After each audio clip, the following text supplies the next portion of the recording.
Tonight we are continuing our series out of the book of Ecclesiastes. Some of you may be saying, what in the world is Ecclesiastes? If you're new here, it's in the Old Testament. And in your blue Metro Bible there, it's page 597, if I am correct.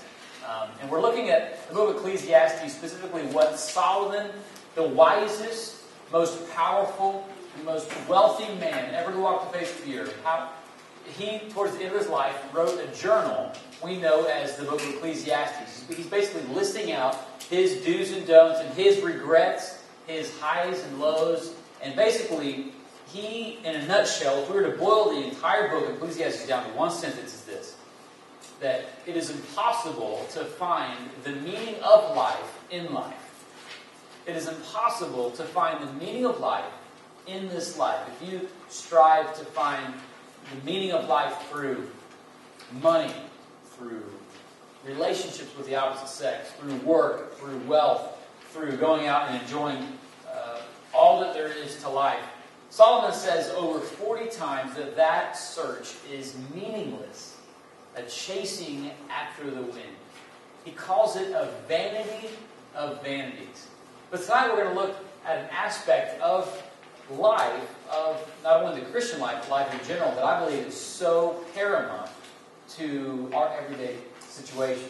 We're looking at a topic, and some of you have read the emails or saw the announcements, that we are surrounded by people.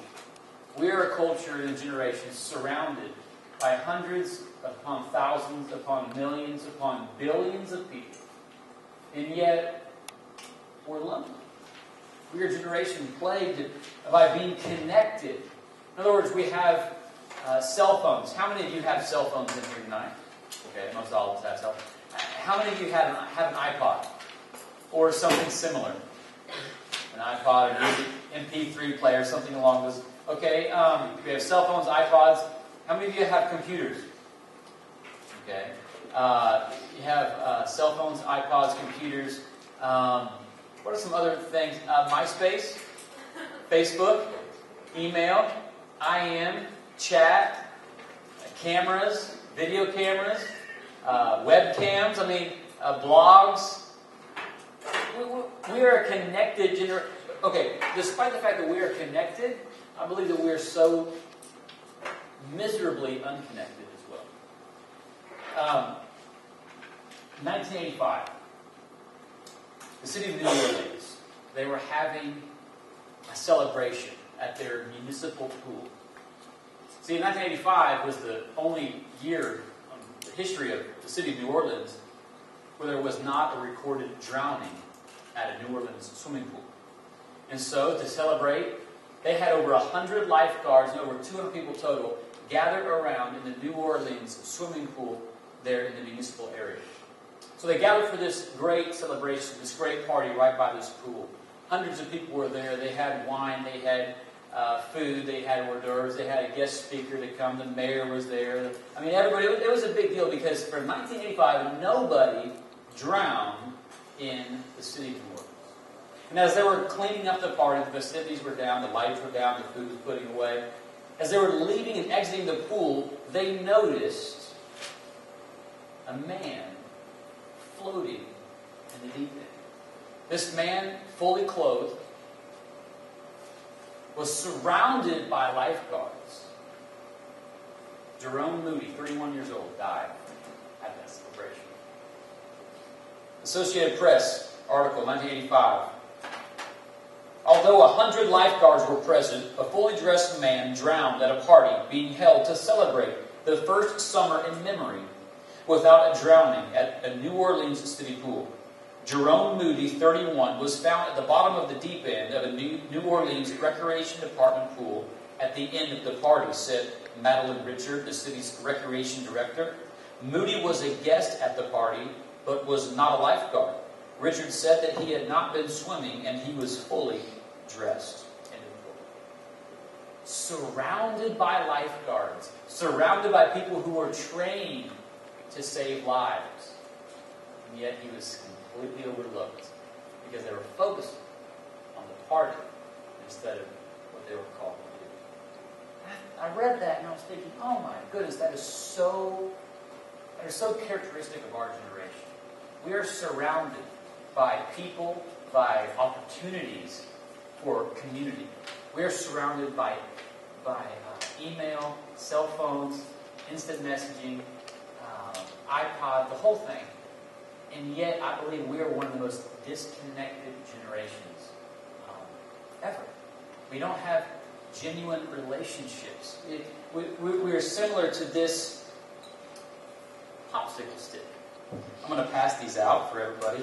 And one of the things that I want to accomplish with this visual illustration is that you will... There we go. Can you help pass those out, ladies? I'd appreciate that. Why is it that we have every opportunity in the world for relationships to build the foundation of our lives and to build deep into other people, and yet on the surface we are only about as deep as this popsicle stick? There's no depth to this. I want this to be a visual reminder of the importance of developing and sustaining true biblical friendships. I have a question for you. Paul Johnson. Has anyone ever heard of Paul Johnson or read his books? He's a historian. Thank you. He's an historian. He's written several books. When I was in college, I just loved reading Paul Johnson. He writes about American history and the history of civil wars and World War II and I and the American Revolution. He's a brilliant author and historian. But he's cited as one of his major causes for the breakdown of the modern family. What do you think Paul Johnson, the great historian and author, cited as one of the causes for the breakdown of the American family? Just listen up. TV, okay. Work. That's a good one. Money. What are some others? You said media. What's that? Communication. A breakdown of the modern family. You have TV, work, media, communication. You know what he says? He says central heating and air conditioning. Think about that.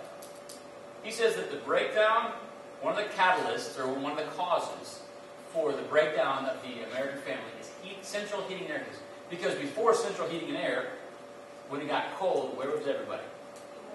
Surrounded by the fireplace. When it was hot, where was everybody? Outside, playing and making up things to do. But now, you can be in the same house, under the same roof, and yet completely disassociated with everybody in the house. When Francis and I were in between houses, we were just coming out of an apartment, and we didn't want to pay the extra rent because they were raising up the prices, and we were building our first home and our only home. And we had about 2 months there, and we were just really, I just wanted to save a lot of money so I could, buy some things before we moved in, like a refrigerator, which I always afford to buy, and wanted to save up for a TV and other, important necessities of life. And so we wanted to save some money, and so to save money, we stayed with some friends of ours who have an extremely large house, like 8,000 square feet. Okay, here in Austin. They have a racquetball court in their house. Okay, some of you know what I'm talking about. And the funny thing is, we were there at the same time that they were, probably 75% of the time. And yet we never saw them. It was unbelievable. We had the whole upstairs like to ourselves, and our little girl had one room, and we had one room, and we never saw them. It was like we were in the same house, under the same roof. It was a large roof, but it was the same roof. And we never saw them. I think we saw them once or twice. Maybe had dinner with them once or twice in 2 months. And I said, is this how it always is? They're like, oh yeah, I don't even know if our 2 sons and daughter are here sometimes. Thank you. Oh my goodness. Why is it that we live in a generation that is so consumed with the superficial? We want lots of acquaintances, and we're afraid to dive into people's lives and get real friends. Imagine for a moment with me that you come to the end of your life, realize you have not invested or have been invested in one single relationship. Imagine that you come to the end of your life and you've worked so hard, and that's all that you do. You just work. When you're lying there in the hospital room, maybe on your deathbed, and you think to yourself, man, I wish I could just work one more hour. No one ever says that. No one ever says that. They're like, oh, I wish I could just, make that, investment or work. No. What do they say? Oh, I wish I would have spent more time with family. I wish I would have spent more time with friends. I wish I would have made more of an impact in my life. Those are the things that dying people say. And so tonight, we're going to really begin with the end in mind. I want you guys to think about your life and make a commitment tonight not to live so shallow that you're afraid to invest or to be invested in. You know what? One of the core values of Metro is to be unmasked.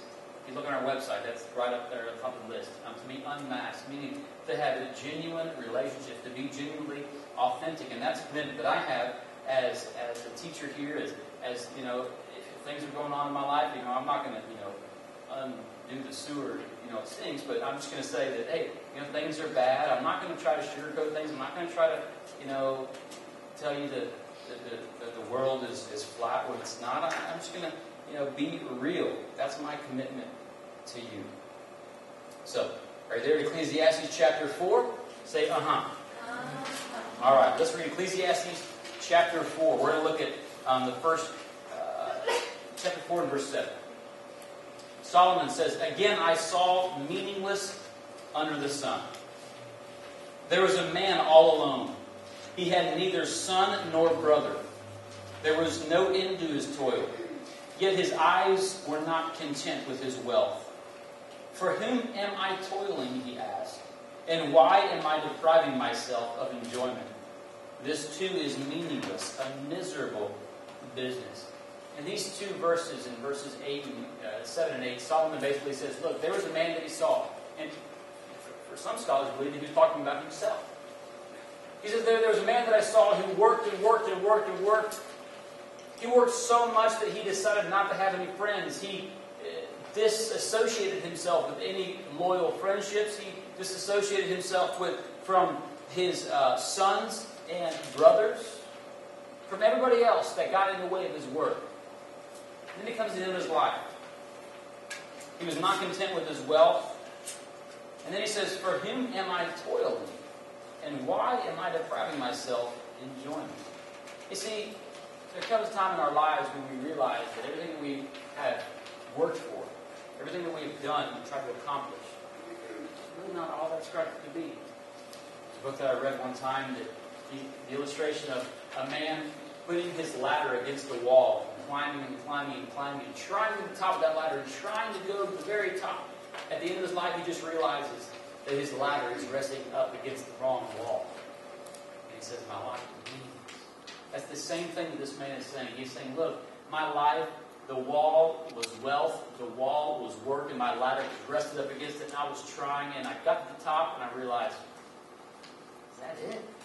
Kind of like that Tom Brady show, that interview that I had to watch a few weeks ago. He says, I have 3 Super Bowl rings, and I made a prediction that the Patriots were going to win. I take it back. I'm sorry. They lost. And I was actually watching the game, and I had a Patriots hat on. And about the third quarter, I started rooting for the Giants. I don't know why. I don't know what happened. I was just like, yeah, Peyton Manning, because of the unthaw, you like to root for the... And with the people I was watching with... Who did I say? Hey. Oh, yeah, Eli. Yeah, the other one. Okay. The other white man. Okay, so and I was watching this on the cruise ship, right? And these people were all in my face, and we were all crammed around watching this little TV. And I had this Patriots hat on. I was like, yeah, Eli, go the Giants!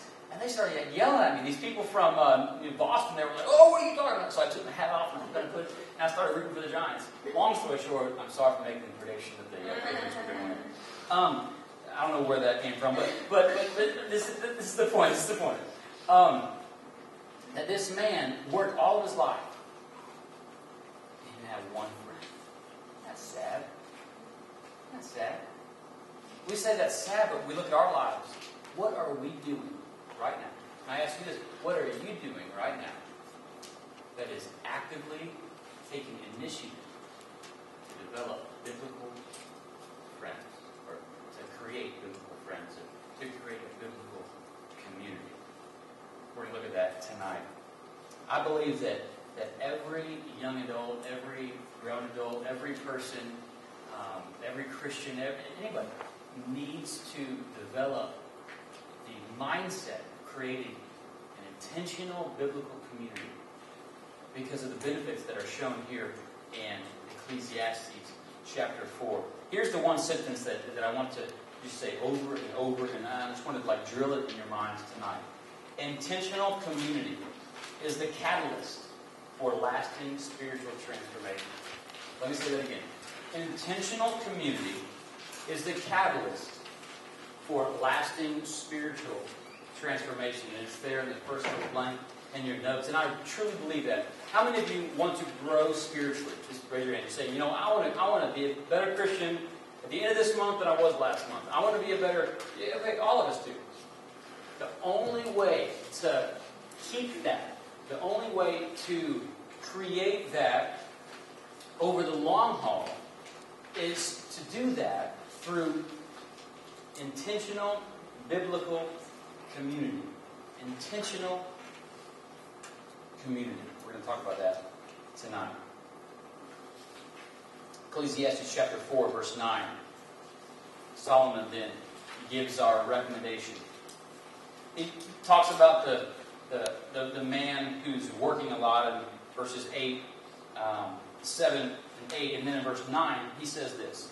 He says, 2 are better than 1 because they have a good return for their work. In verse 10, if one falls down, his friend can help him up. But pity the man who falls and has no one to help him up.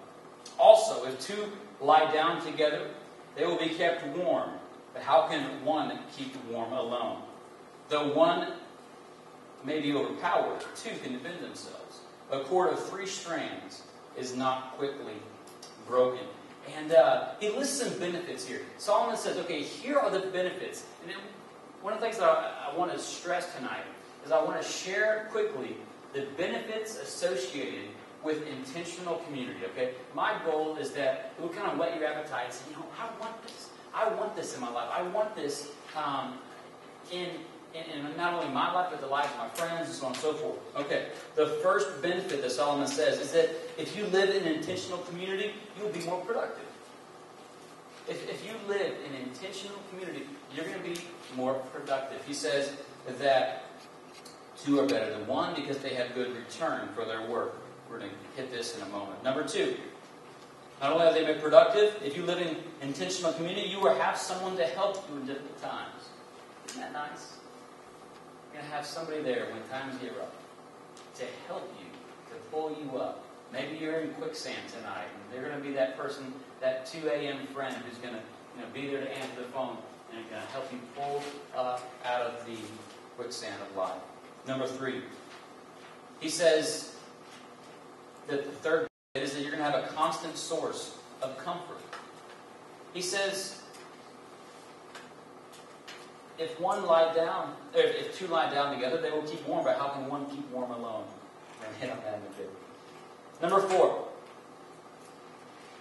you will have a constant source of protection. You will have a constant source of protection. And the last benefit is that you'll have an unbreakable 3-way relationship with Christ at the center. So Solomon basically gives these benefits, these aspects of having these relationships in our lives. We're more productive, you have someone help you in difficult times, constant sort of comfort, protection, an unbreakable 3-way relationship. Now, I'm going to focus a lot of my time tonight on application. In other words, how do you apply this to your life? A lot of this stuff in Ecclesiastes can get kind of deep, But we're going to talk about how to accomplish this. And some of you are already doing this, and I applaud you. And I encourage you not, if you've mastered this, which I don't think you really can be, but if you've done a good job at this, I encourage you to teach this and these principles to someone else. Okay, so this is what you need to do. You're sitting here thinking, you know what? I really want this. I want to grow spiritually. I want to develop this in my life. How do I do this? Here's number one. You join a small group of young adults that meet regularly. Okay? You join a small group. And this could be a group from here. This could be a group from your church. This could be a group, not really online, because you've got to have face-to-face interaction. But you join a group of young adults that meet regularly. And you can call this your ISG. I just made that up today, right? Your intentional small group, all right? Your intentional small group. And when I say intentional, this is what I mean. I don't mean that you just get together and you just talk about surface things. All right, that's kind of why I pass it. This is not, okay, you can get together over lunch sometime and have friends and talk about the Patriots, talk about football, or talk about other stuff. That's great. But this needs to be an intentional thing. And this is what I mean by intentional. You have intentional conversations. I don't know if I put this in your notes. Yeah, I've got to put it up here. Intentional conversations. That means there's a goal, there's a purpose, there's a directive, this is what we're talking about. This is the topic. This is the situation. And you can't talk about everything under the sun, and you can't be praying about your Aunt Bertha's big toe that needs to be removed. I mean, come on. Let's talk about some serious stuff here. Intentional conversations, and then intentional gatherings. So you say, okay, we're going to meet every other week for lunch at such and such place. Or we're going to meet once a month, every Saturday but it's intentional, okay? It's intentional. Intentional commitment. Intentional commitment. And a few guys here, Casey Carlson, Joel Cowan, I believe Travis Hogg, some others get together, I believe once a week. And they talk about the important things, and they have a commitment with each other. Intentional accountability. That's huge. Intentional accountability. Are you going to be the person who is going to dive into that person's life and say, you know what, I'm going to hold you accountable. You asked me to hold you accountable, I need to hold you accountable. An intentional purpose or focus.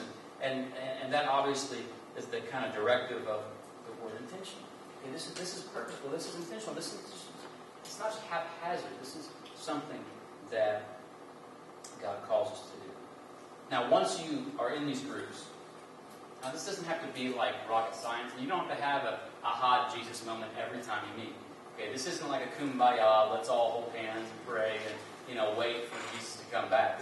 This sometimes God moves in miraculous ways, and sometimes He doesn't. Now, sometimes when you don't think He does, He really does behind the scenes. Sometimes it's just one person that you meet with, and you have that connection.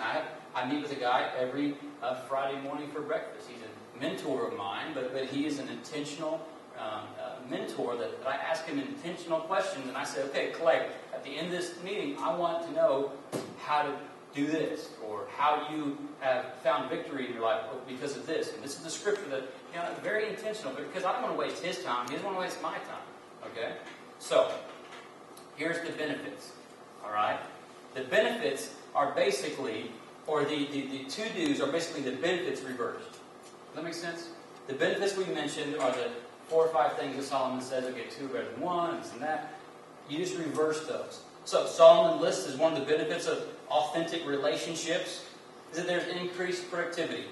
Therefore, in order to accomplish this, if you are serious about intentional community, must be the kind of friend that encourages your friends to be and to do their best. Okay, so you encourage your friend to be and to do their best. Now, this is easier, I think, for guys than it is for girls. And here's why. Guys, if a buddy's playing sports or whatever, and he's doing a good job, all right, man, you go get him. If a girl looks better than another girl, woo, get the claws out. She didn't look good. Did you see her lips in those things? Phew. You guys are like vicious. Okay? What's that?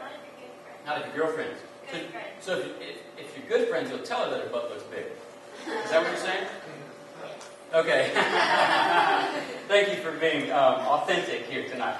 No, but this is encouraging somebody else. And so when you want to develop intentional community, you develop the idea that you are going to specifically encourage somebody else. Proverbs 27:17, as iron sharpens iron, so one man sharpens another.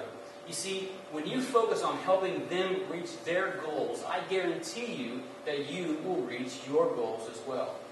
One of my life mantras that I live by, when I became a Christian when I was 16, for some strange reason, God just burned this sentence onto my heart as my life's mission, is that to inspire others to reach their potential in Christ. And in doing so, I'll reach mine. So my passion, when I get up in the morning, I think about other people and I say, God, how can I help them?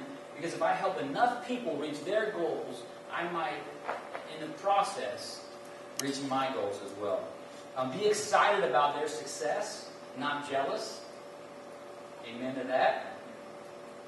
And be their biggest cheerleader. This is how you help somebody. You encourage them, you strengthen them, and you build them up. Okay, so that's number one. Number two is this.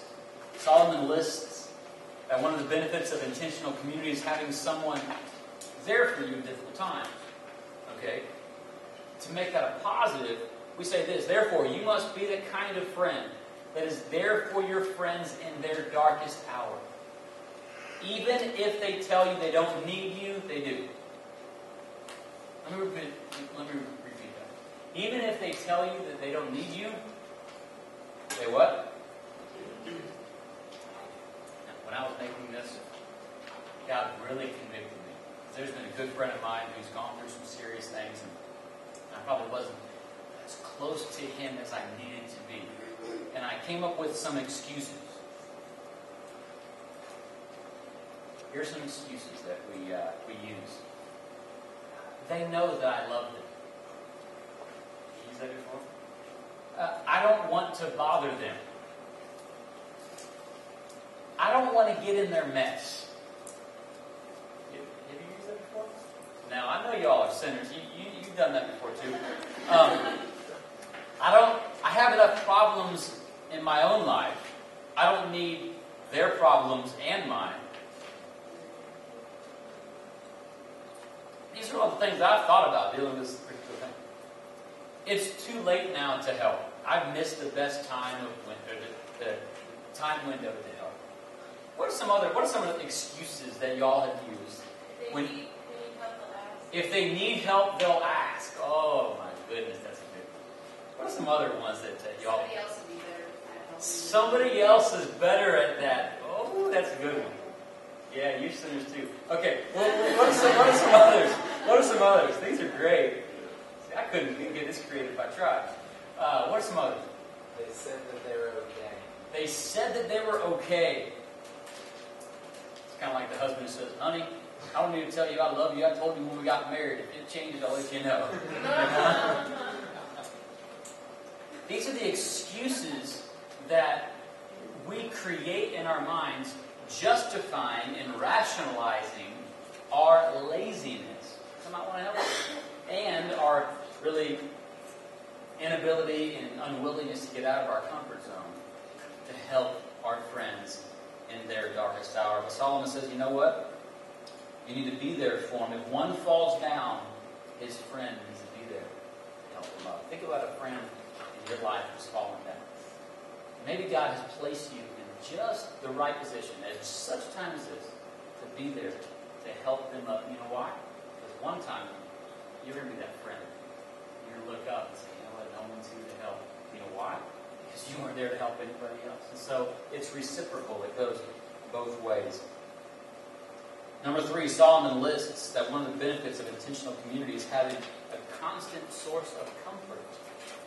Therefore, to kind of flip that around and look at the positive of that, if you want to be a true friend in biblical community, you must be a friend who comforts with the love of Christ. Now, when I say comfort, I'm looking at the word to soothe, to console, to reassure, to bring cheer to. This is the same word in Greek, the same Greek word for Holy Spirit, Paracletus, literally the one who comes alongside, our comforter. And so, as God comforts us, we need to, out of the overflow, show that comfort to our friends who are in need. You think, well, I don't want to be like a touchy-feely, that's for girls. I'm a guy, I don't need to be, to comfort them and to help them. as my good friend Casey Carlson told me today on the way up here, that this is the verse. It says in verse 11, "And if two lie down together, they will keep warm. But how can one keep warm alone?" And he appropriately said that this is the only verse in the Bible that recommends intragender. No, what did you say? Intragender. Intragender spooning? Yeah. Yeah. Yeah. Yeah, I'm praying for you, buddy. Intragender spooning right there. That, you know what? That was it. And he knew the verse by page number, scripture, reference. He had that written on his wallet for some strange reason. I don't know why. No, but okay. So how can we apply this verse to our life? Well, I want you to just imagine with me that we are in the Arctic, okay, and you're walking along. You have a big bundle of stuff on. You're climbing a mountain. It's snowing. It's nasty. It's drizzling. You can't hardly see in front of your face. You're trotting along inch by inch by inch. And then you see there's kind of this mound-looking thing, and you hear these groans saying, "Oh, oh," and you're thinking, "What in the world is that?" You think about gas, and and so you kind of keep on going, and you pass this mound, and this mountain thing, saying, "Oh, help, help," and you notice that is a person. You think, "Oh my goodness, what in the world?" And so you just go through the snow, you tear the snow apart, you find this person is almost dead. Take that person very gently, because you don't want to break their bones, and lift them up on your shoulder and carry them back. And carry them back to a lodge where there's a fire, and you can take their outer garments off and help them get restored back. That's literally what Solomon is saying. You are that person who helps that other person in their greatest time of need. You lift them up, you take them, and then with your body, you warm them, and you say, "Anything that you need, I'm here for you." Now, he might be talking about intragenderal spooning or whatever, but I think it's deeper than that.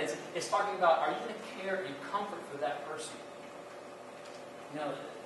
Paul says we should have the mind of Christ. We should not consider our own needs above somebody else's. We need to be servants. As Jesus said by his actions in John 13, he watched the disciples speaking quickly. He was taking them and showing them the example of what we should do. I think it's so important for our generation to understand that, to comfort somebody and to show them that we love them is not some girly thing. It's the manliest thing in the world. It's the most godly thing to do, to care for somebody and love them the way Jesus loves us. Number 4. One of the benefits of intentional community is having a constant source of protection. Therefore, to kind of flip that, you and I must protect your friends and my friends from danger. How do you protect somebody from danger? Solomon says that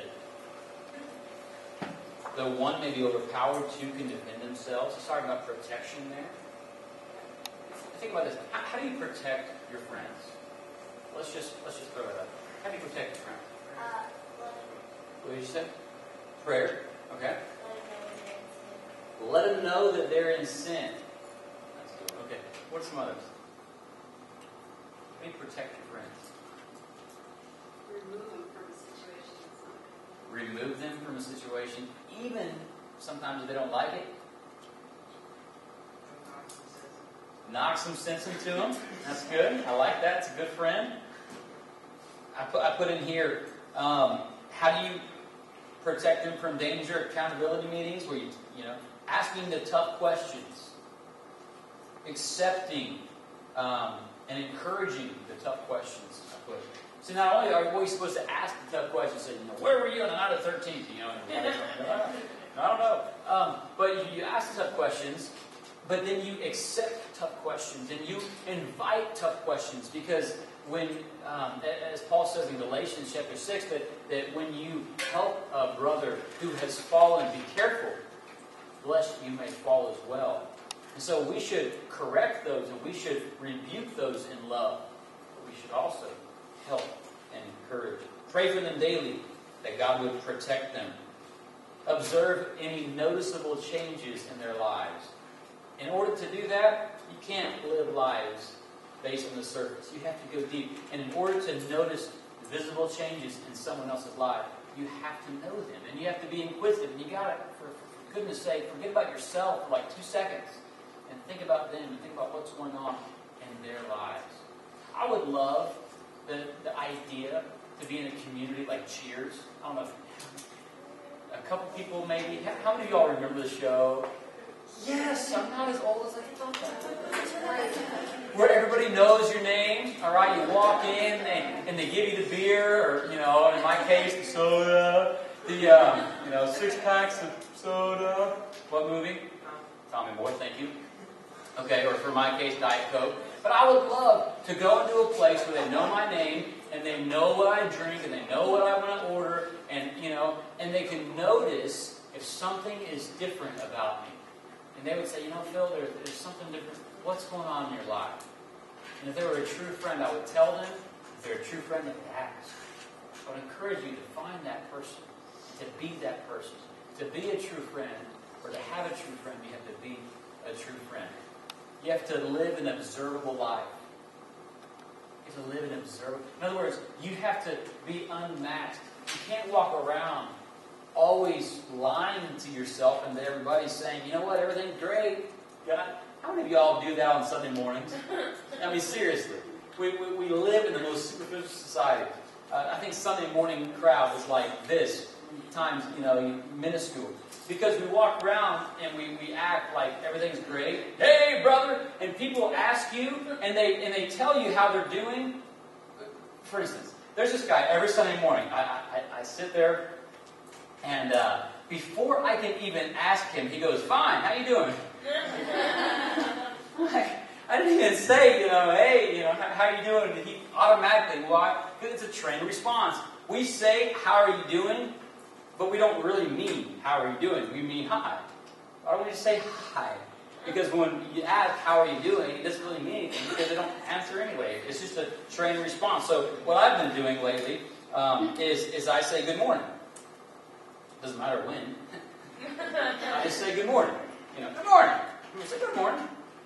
And then, wait a second, it's like 11 o'clock at night. Why do you say good morning? But 9 times out of 10, somebody will say, why? It's a trained response. We've trained ourselves to lie. Okay? Seriously, in the church, we are a bunch of big fat liars. We lie about everything. Why? Because we are afraid to dig deep. Now, the other day, I'm going to be honest with you, being a pastor is so funny sometimes because people sometimes take it like completely opposite. You know, like the 5-second, shake your part and shake your do-si-do, the 5-second meet and greet. Okay? In between the songs, you meet and greet, meet somebody, and so I was in there and I was, trying to be the example. And I was walking around and I was like, hey, no lie. This person says, Phil, I tried to kill myself this week. Dude, we got like 14 seconds here. I can't counsel you. And he was saying it like, oh, but God's good. And he went back and sat down. And I sat there just like, did that just happen?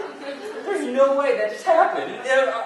So anyway, but then I told some other pastors on staff at Bannockburn, and they said, oh, he does that like every week. So it's not like a cry wolf. It's just like his personality is not quite all there. Anyway, regardless, we have a trained response to our questions. All right. I hope that one day we don't show up and he's not there, and that would be really bad. Okay, so we have a trained response. That just went through died. Yeah. All right. Number 5. You must be. There's no recovering from that one. I'm sorry. Lord forgive me. You must purposely invite Christ to be the heartbeat of your friendship. Okay. You must purposely invite Christ to be the heartbeat of your friendship. So instead of being like this, instead of being a superficial Christian, instead of solely focusing on that, I'm going to invite you to. I'm going to pass these out. You guys can have a few of these and take one and pass it around. 99 bottles left. Okay. take one and pass it around. There you go.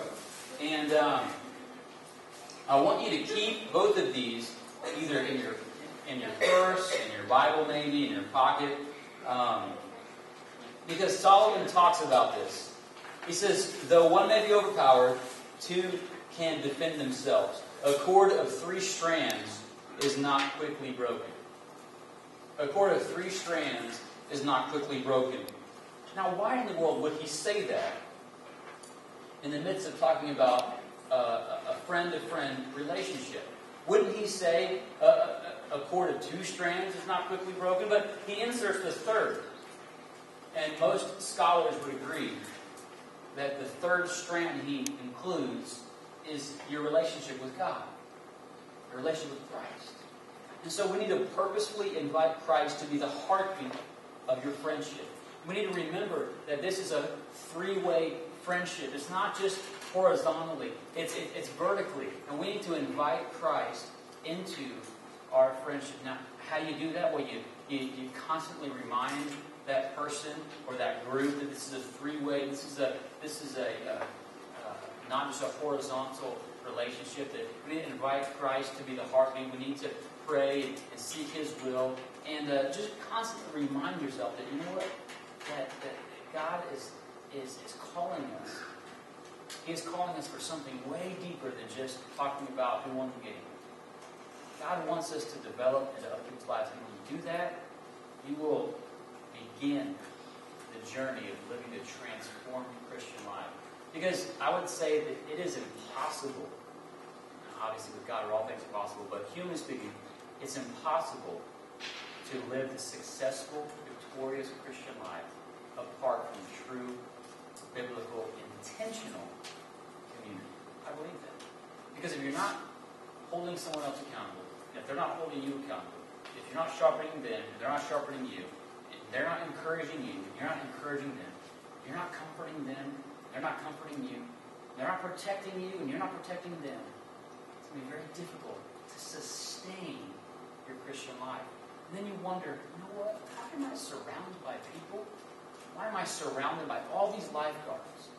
And yet I constantly find myself drowning in the sea of life, drowning in the sea of stress, drowning in the sea of chaos. Why am I drowning in this? All these people. Why? You know why? Because you have not developed accountability through intentional biblical community. So I pray for that. So the application, the charge, the homework, if you want to use that terminology, is this: is to find somebody, maybe just one person, that's going to hold you accountable, that's going to be there for you, and you would honestly say, you know what? I don't know really how to do this, but can you be my friend? Kind of like on Facebook. Can you be my friend and meet regularly? Maybe start this week. Maybe meet over a coffee or on the phone, or maybe just send them an email and say, you know what, I really don't know what to do. I really don't have anybody. If you don't have anybody, come please see me. Shoot me an email. Call me. I know lots of people you can get connected with in groups that meet all over the city that would love to get you plugged in. So I would love that. And I pray more than anything else that if you don't know Christ, if you don't know the heartbeat of why we do this, you don't know the heartbeat of why I get up every Tuesday night and share it, if you don't know Christ, then it's impossible to have earthly relationships with any meaning. Because he says in John chapter 15, verse 13, he says, greater love has no one than this, that he lay his life down for his friends. You are my friends if you do what I command. I no longer call you servants. I have called you friends. So my challenge for you tonight is to grow closer to Jesus than you ever have before. And out of that overflow, you would pour your life into somebody else. And they too would reciprocate that and pour their lives into you. And when you do that, I guarantee you, you will have lasting spiritual transformation. Let's pray. Father, we thank you so